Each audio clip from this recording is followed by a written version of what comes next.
Grandpa Cobalt hated letting things go. Whether it was the wobbly chair he kept in his study or his favorite warped record, he fed to the gramophone looping the same groove over and over. He was a tall man with a frosty thin hairline and a nose capable of the most powerful of snores. Due to the amblyopia, his right eye was the good one, while his left always drifted a few degrees off, coasting its own orbit. He called it his fisheye.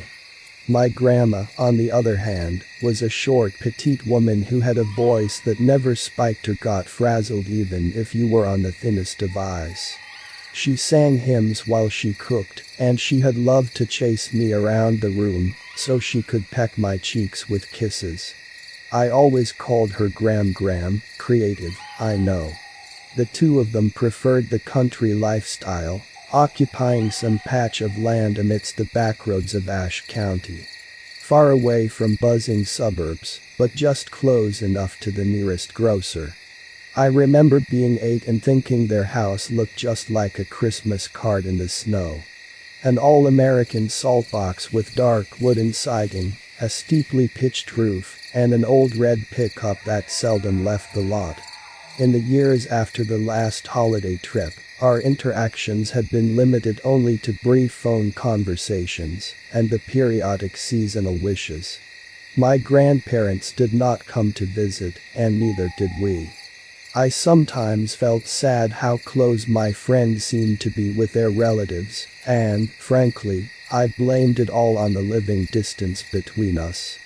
But the reality was, we were an estranged family, and rocky relations with my father had left a seismic gap between both parties.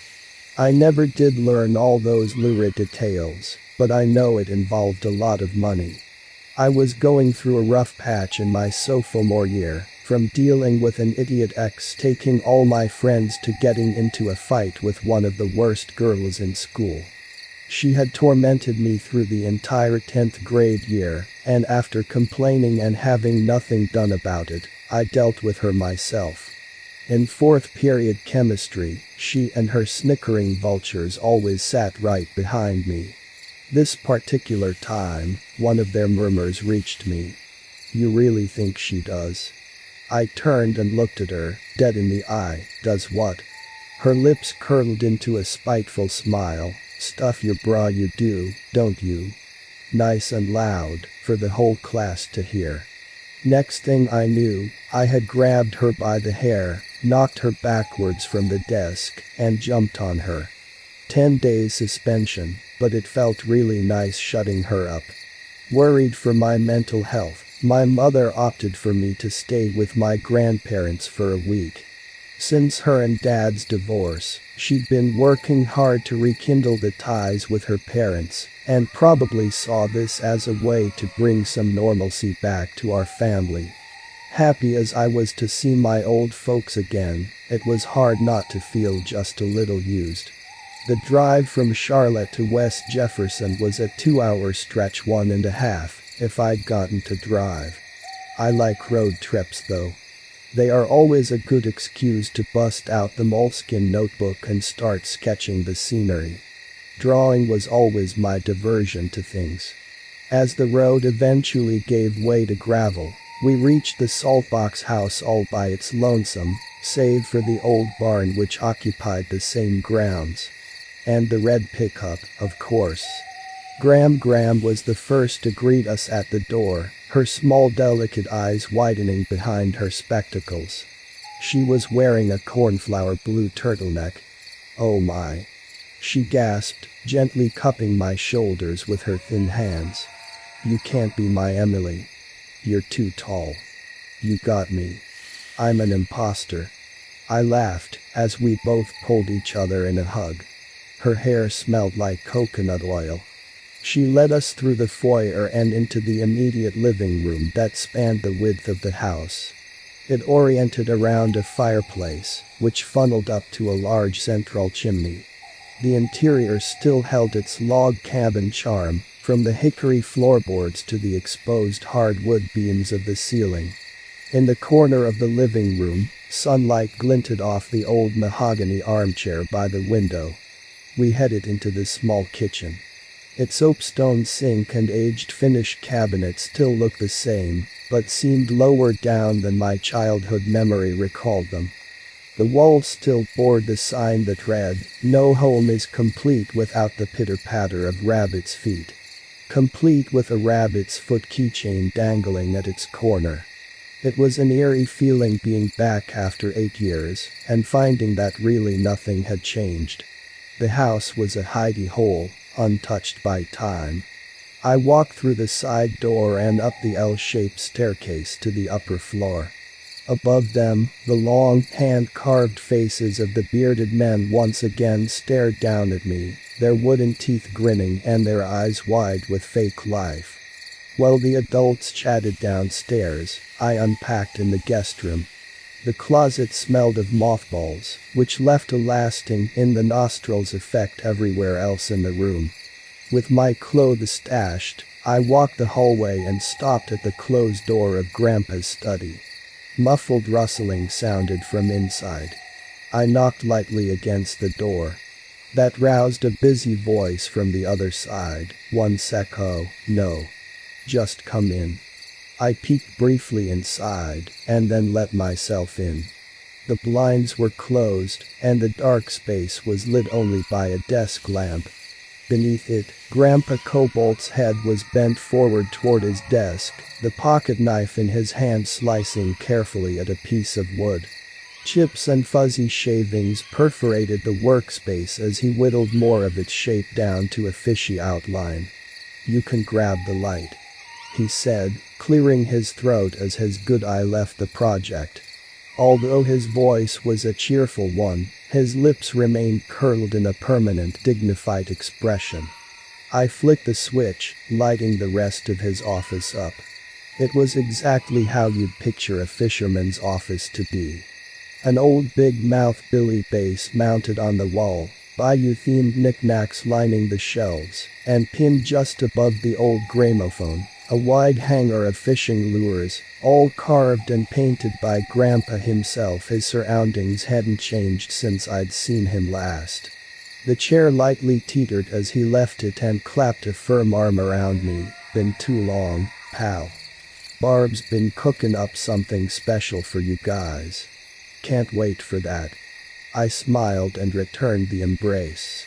My mother ended up staying for dinner before the drive home, giving us all a chance to catch up on things and to clear the air, per se. I knew that was a big reason why she stayed, but I also knew she would never pass up a chance to sample Gram's cooking again.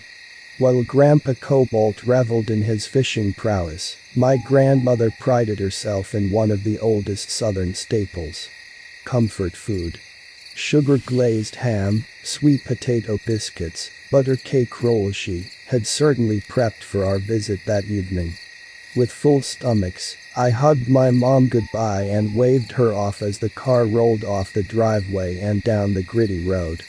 As I tried to sleep that night, I could hear every so often the shy whisper of wind that sighed out of their fireplace. The next morning, after a hearty breakfast from Grandma, I decided to walk the grounds again, taking it all in a near decade later. The tire swing in their backyard still hung from the old maple tree, its insides pooled with trapped, smelly water. From there, a path of stone steps led to the garden, still sprawling with life after all these years. Straight away, I ended up at the barn. Little had changed about it, save for the evident sag in its roof from the rotting timbers. The once bright paint was now lifting and curling away from its red, weathered body. Several of the boards were peppered with holes from woodpeckers trying to get at the insects hiding in their cavities. I used to follow Grandpa around the stables as he fed the chickens and milked the cows in his crud-caked overalls. But those days were long gone now, and the barn was far past its cultivating years. I walked up to the large doors, only to find them chained shut with a padlock. "Not safe in there." Grandpa Cobalt's voice came out of nowhere. I jumped, not even realizing he was behind me. The old girl still has strong bones to her, but they aren't getting any sturdier. Best steer clear. Why do you keep it around then? I asked, which only made him smirk and look away. The rest of the day played out smoothly, with me exploring a few trails near the house, and then helping chop and stack firewood. I was lousy at it, and by the third axe drop, I asked if we were done yet. That gave Grandpa a good, whistly laugh. If you want us to freeze to death. He cackled. The day after that, I drew a sketch of the barn in my notebook, watched some old movies, and helped Gram do some weeding in her garden. Sure, it was nice being helpful for my grandparents, but honestly speaking, I was mostly trying to keep myself busy, so my brain wouldn't shrivel from boredom. The spotty area had fizzled my cell phone service to nothing, and the only books I'd thought to bring were ones I'd read countless times before. Every so often, when I was walking the hall, I'd catch a whiff of something floating around the house, something other than the mothball scent in the closets and on the furniture. Something that smelled of earth, almost like dirt. But before I could start to trace it, the scent had already evaporated. On the third day that I was there, Grandpa showed me his favorite fishing spot, a stream that flowed under a short wooden bridge. The two of us sat off the bank with the folding chairs we'd brought. As he cast out a line, I focused on drawing the circling dragonflies and the skating skitter bugs. At roughly 2 a.m. that night, I awoke to the awful feeling of sweat.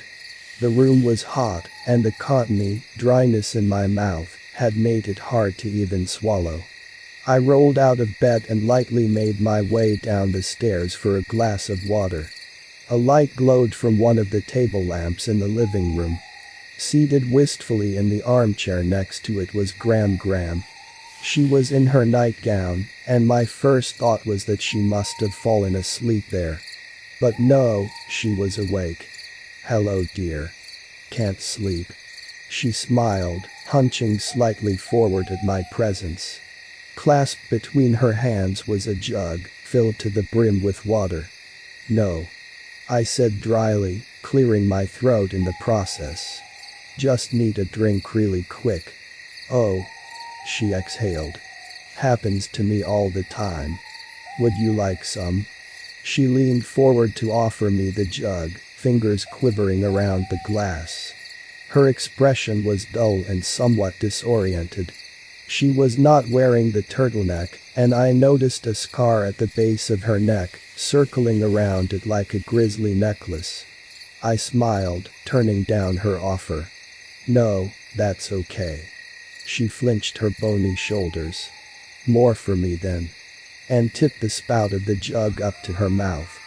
A guttural glug, glug, glug sound escaped as she leaned her head back and forced more of it down.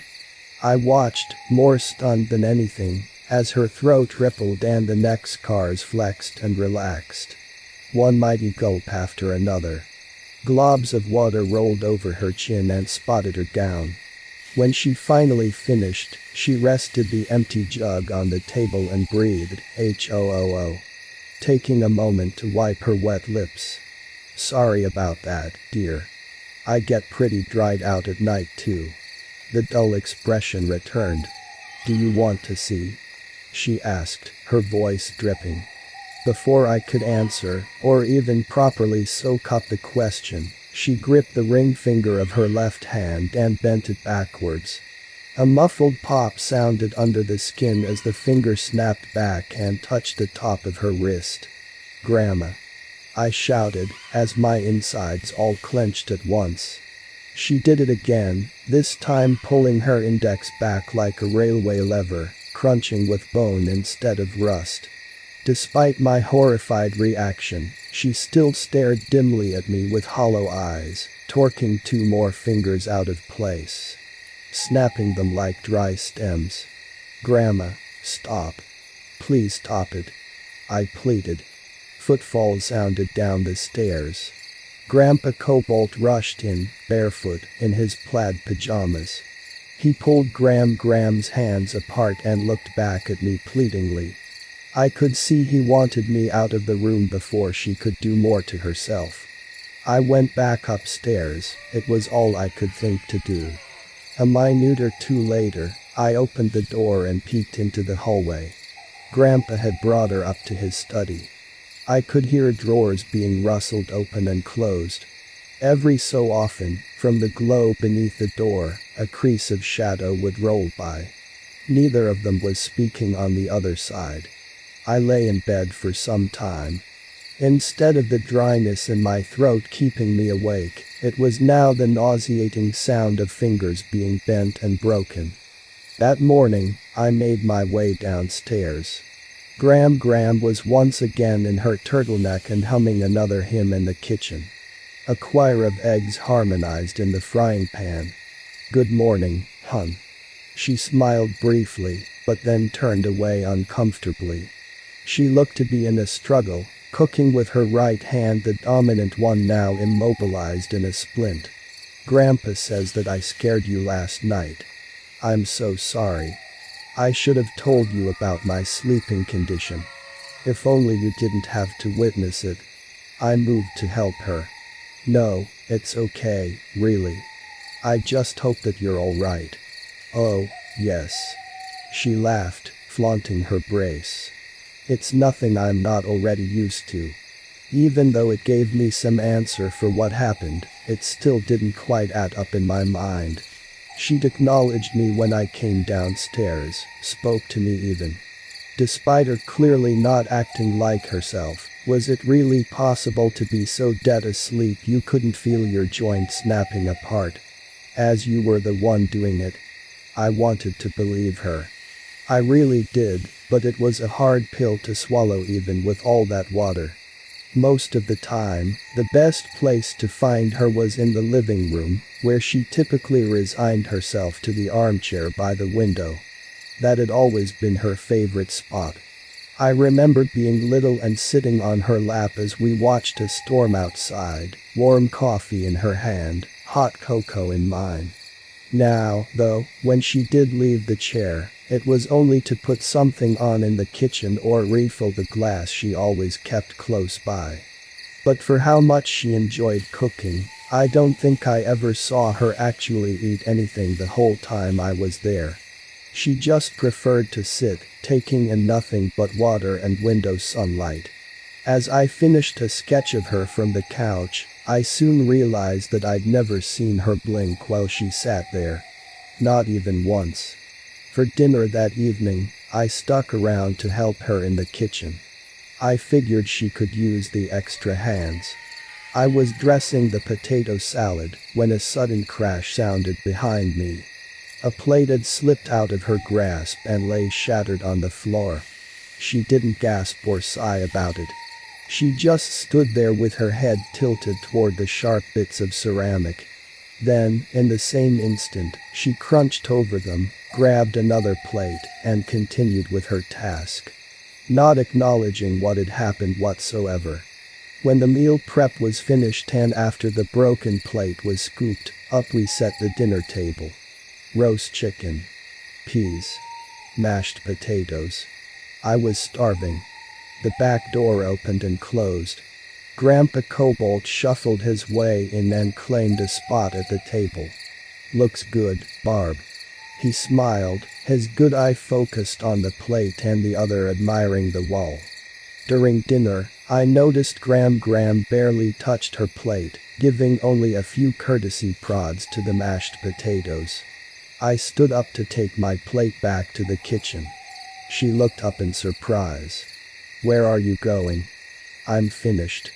Getting pretty full here." Her brow darkened and her eyes marked me dully behind the spectacles. "Kids who do not clean their plate do not get to play. Please it." A few measly flecks of chicken were left for me to finish. "I'm good, thanks." I laughed a bit, taking it as a joke.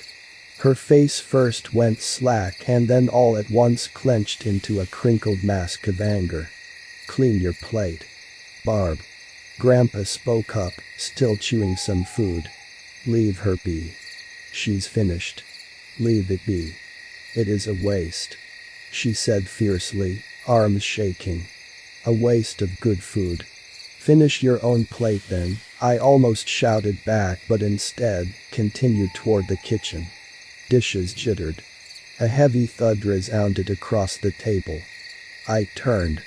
Gram was standing up now, lips taut with anger. Her whole appearance looked different. My sweet, gentle grandma had wavered into something else. Something hag-like. I said eat. She screamed. Eat. Eat. Eat. Each word was spat and fueled by another pound of the table. Her glasses dropped into the potato salad. Grandpa Cobalt left his chair and moved to calm her down. I was much more angry than afraid at her outburst. I opened my mouth to tell her off, but then I saw it, the black substance running down her face. It oozed from her left ear, dripping densely down her cheek and over the curve of her chin. I thought it was blood at first, but no, it was too sticky. Too thick. Grandpa seemed to take notice as well, as he grabbed a napkin to wipe her face. I left through the kitchen and then out the back door to get away from the shouting. It was all too much to handle. I found an outdoor bench in their garden and sat on top of it for a while. Grandpa came out and joined me, his face florid with exhaust. Hey. He said quietly, I'm sorry about all of this, Emily. Your grandmother is going through things, difficult things that impair her mentality. She doesn't mean it and, believe me, she's trying her best. She'll be back to her old self soon. Just give it some time. I promise. He wrapped his arms around me in a firm hug and then headed back inside, leaving me to my thoughts. I tried my best to calm down, but all I could think about was Gram and the black sap rolling out of her ear. After the incident at dinner, she did not leave her bedroom. Sometimes I'd hear the whiffled groan of a floorboard or the wet sniffle of breath coming from the other side. Is Gram okay? I asked Grandpa in his study. She's all right. He answered idly, his good eye trained on the newly carved fishing lure in front of him, as he attached a treble hook to its rear. Just needs some rest. Should we take her to the hospital? Just to be safe. No. He said vehemently, veering his attention back to me. I already told you. She is fine, all right. It wasn't like I had any say in the matter, so I left it alone. But I couldn't help but feel guilty about how things were going. It was like I'd become a nuisance, instead of a guest. That night, a loud thump roused me awake. I heard movement down the hall, and judging by the mutters and mannish grunts, I guessed it could only be my grandfather. He grumbled and sighed as he made his way slowly down the stairs, like he was lugging something down them. The back door opened and closed. I glanced out the window and spied his hazy outline pass through the darkness and cut across the grounds. He approached the dark silhouette of the barn, fiddled with the lock at the door, and vanished inside. It was one thing to be awake at this hour, but an entirely different thing to be entering a place he deemed too dangerous to set foot in. I settled back into bed, the curiosity keeping me awake even longer. That morning, I wanted to try and do something nice for Gram while I was still there. Eggs, some toast, and bacon, ever so slightly burnt. Although I was far from the sort of cook she was, I figured breakfast in bed would count enough. Plate in hand, I knocked on her door. Gram, I made you some breakfast. You hungry? No answer. I knocked slightly harder, which pushed it a smidge open, then, impulsively, nudged it the rest of the way. The first thing to hit me was the smell, the same earthy one I'd been catching in periodic wafts in the house, but now sharper and thicker than ever. Pungent, damp, bitter, like moldy vegetables. The second thing, which came immediately after, was that Gram was nowhere. Her bed was empty, and from the looks of it, only one side of the sheets was being used. Even the bathroom was empty. Atop her dresser, a miniature cat doll stared at me, its gray face stitched to a frown and a plastic tear drooping out of its eye. It was just me and the room, which stank of rotting soil. Something crunched under my shoe, a clumpy, sticky substance stuck to the floor. Blotches of it had dried into black gummy droplets that started at the door and stained all the way up to the bed. Or maybe it was the other way around. I checked all around the house, the backyard, the garden, and even found myself double-checking the armchair in the living room, like she'd somehow just materialized there by the window. But she was nowhere. Grandpa came back to the house and walked up the stairs. I managed to catch him on his way out of the bedroom. "Do you know where Grandma is?" I asked.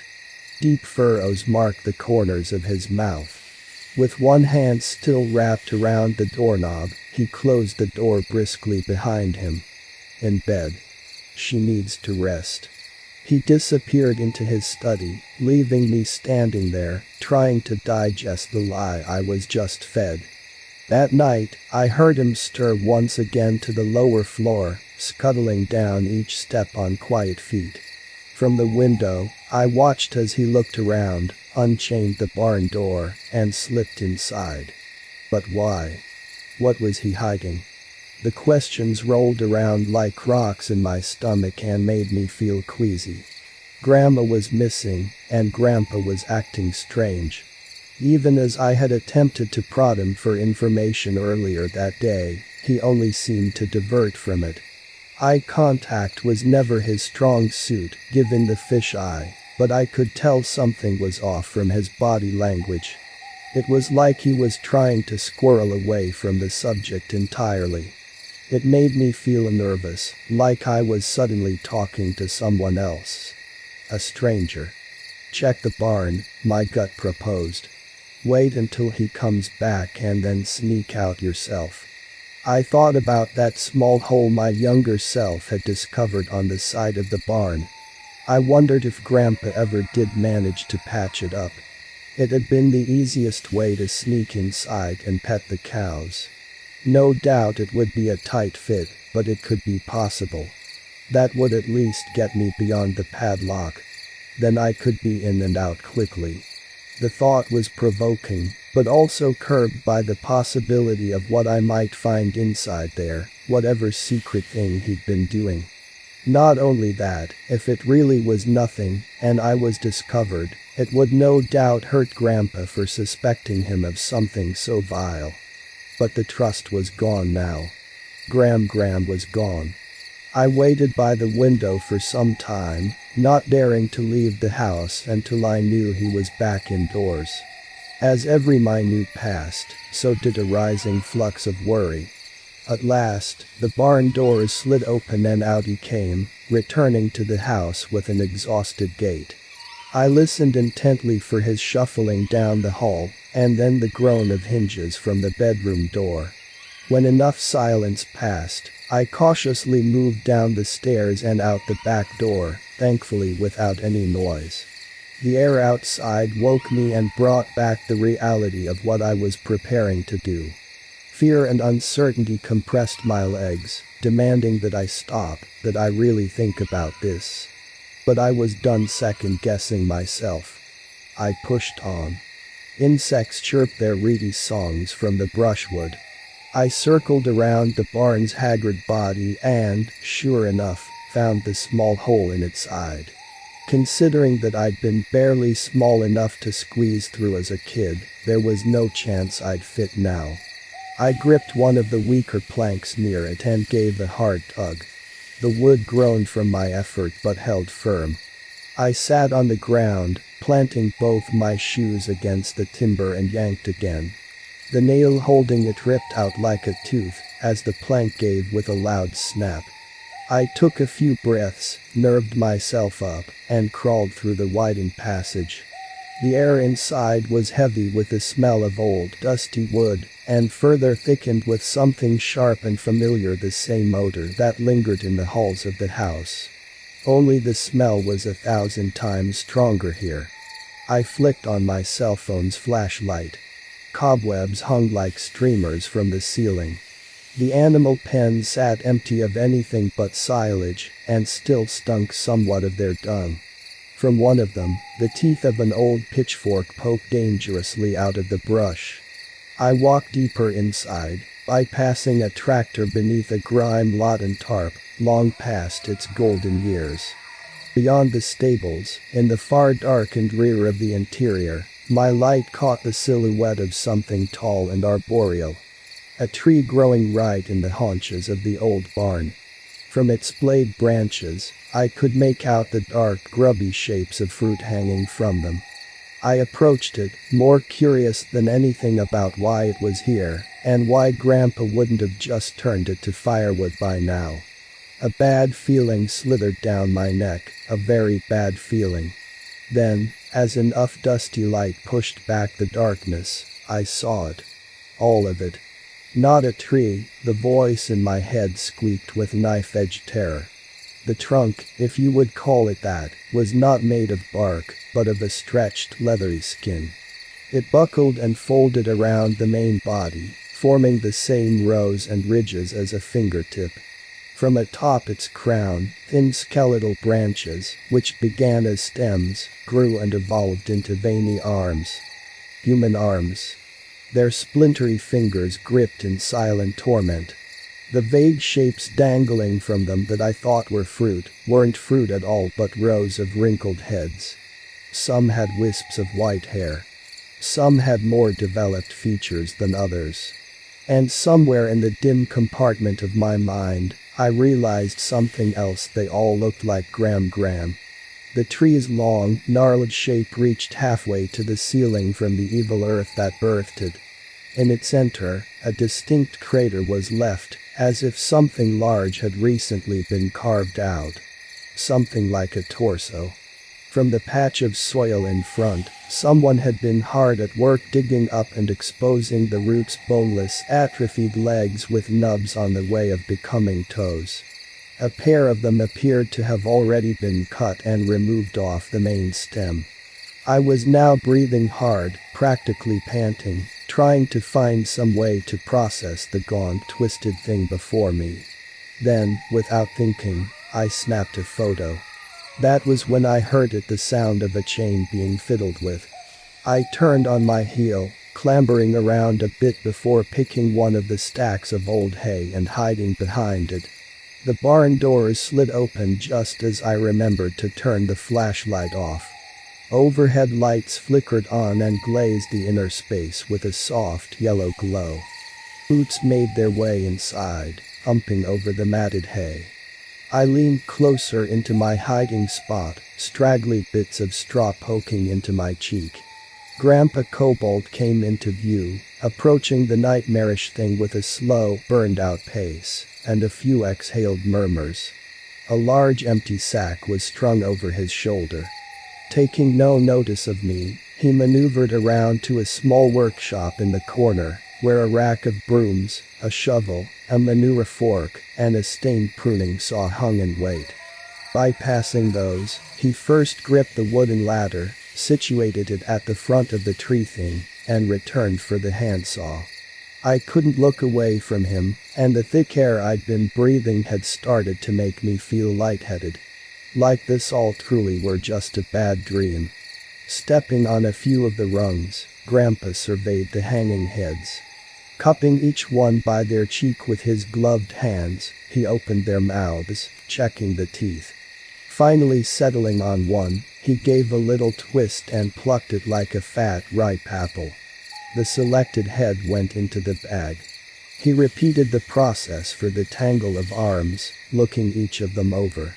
Upon choosing the best two, he brought the saw up to where their collars met with the rest of the trunk and started cutting. The silver fangs chewed through them, producing a wet grinding sound with each stroke. I pinned my hands over my ears, trying to keep out the noise of moist, dripping fibers. The arms drooped and dangled from their stems, and after the split, were quickly fed to the bag. Black sap drained from their stumps. With his bag full of the chosen parts, Grandpa Cobalt slung it over his shoulder and brought it to a door on the side of the room. It opened to a short, small space, where a light hung above a table. A white sheet was draped over it, a vague silhouetted shape beneath it.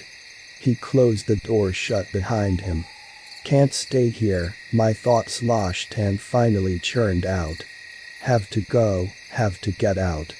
I cautiously moved toward the way I had come in, planning to cut through the empty pens in order to not be seen.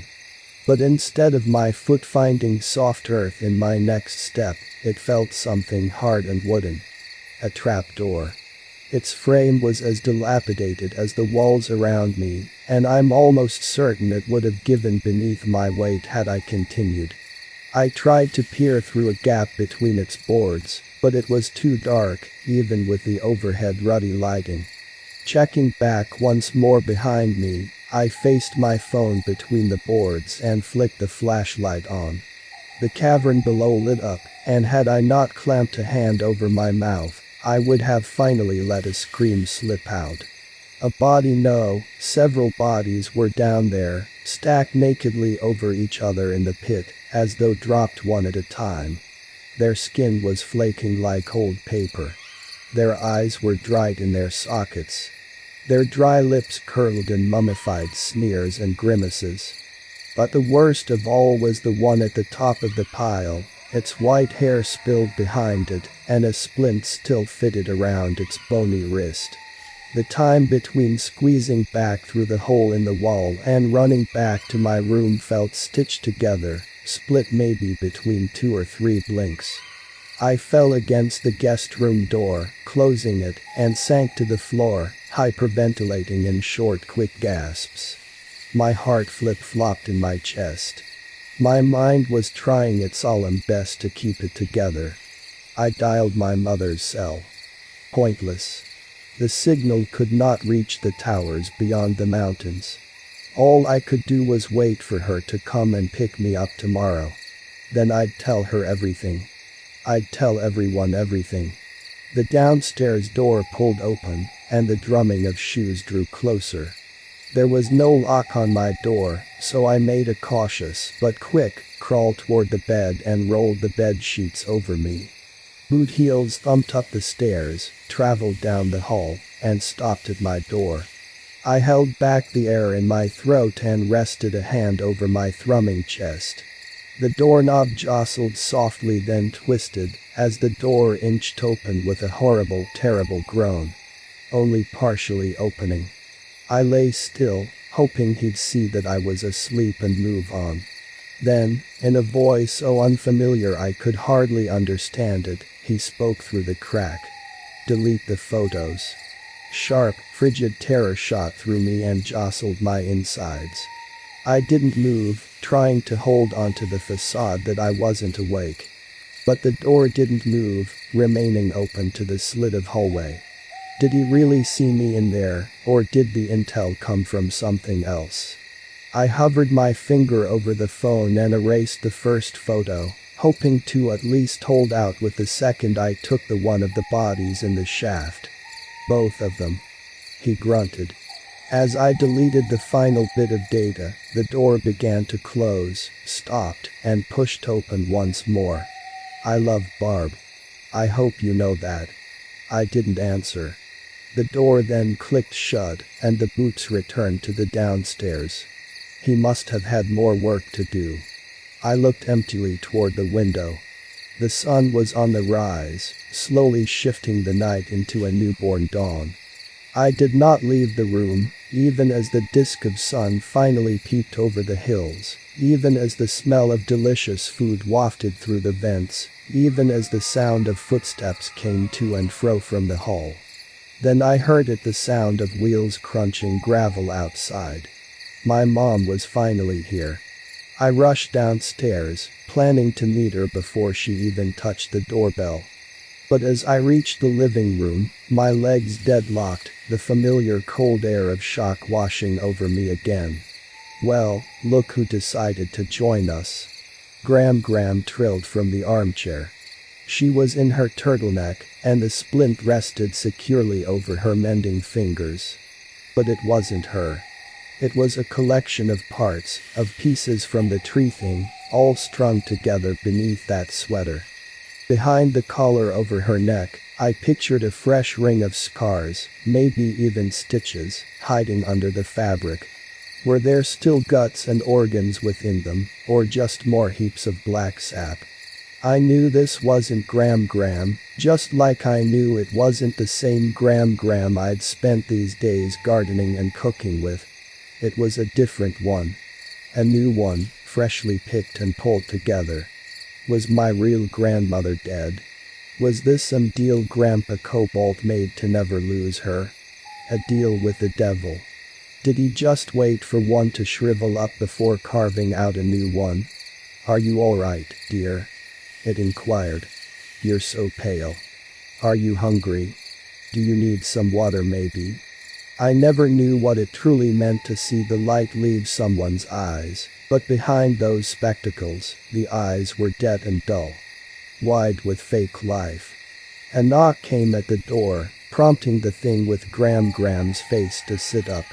"That must be your mother, finally come to rescue you from us." It laughed.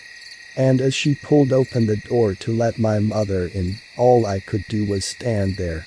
"That isn't Gram. It's something else." I tried to say, but the words died on my tongue.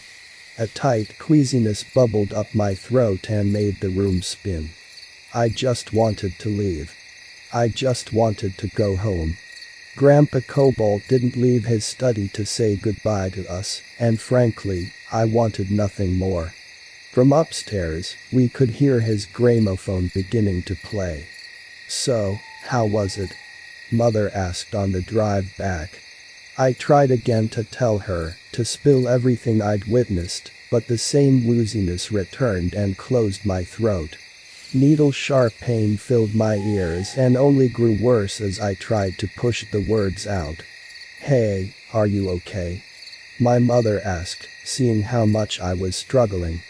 But I couldn't blurt it out, the awful, horrible images swelling in my brain. Even as I tried to write them down, the seasickness feeling intensified until I couldn't even see straight. Maybe it was something in the food, or maybe I'd breathed in too much of the thick moldy air inside of that place. But one thing was certain. They had no intention of letting me reveal what I saw. Not in my whole life, not even on my deathbed. Even as I tried later to recover the photos from the barn, the files were too corrupted to fix. Lost forever. But there was something I did manage to get out on that car ride. Something that only ended up confusing my mother even more. Her splint was on the wrong hand. I said. Despite all Mom's efforts to revive our family ties, things ended up falling silent after that. No more annual check-ins or seasonal greetings from my grandparents. Time did not dull the memory of what I'd seen in the barn, and, truthfully, I do not think it ever will. Visceral horror can't be erased, it can only be negotiated with. I filled up art books with it, sketching page after page of withered corpses and dark hedges made of body parts, eagerly awaiting harvest. What had started as a hobby of mine soon became an act of weak, pitiful defiance, a way to get the secrets trapped inside of me out. Stacks of them filled up my room. Teachers were getting frustrated.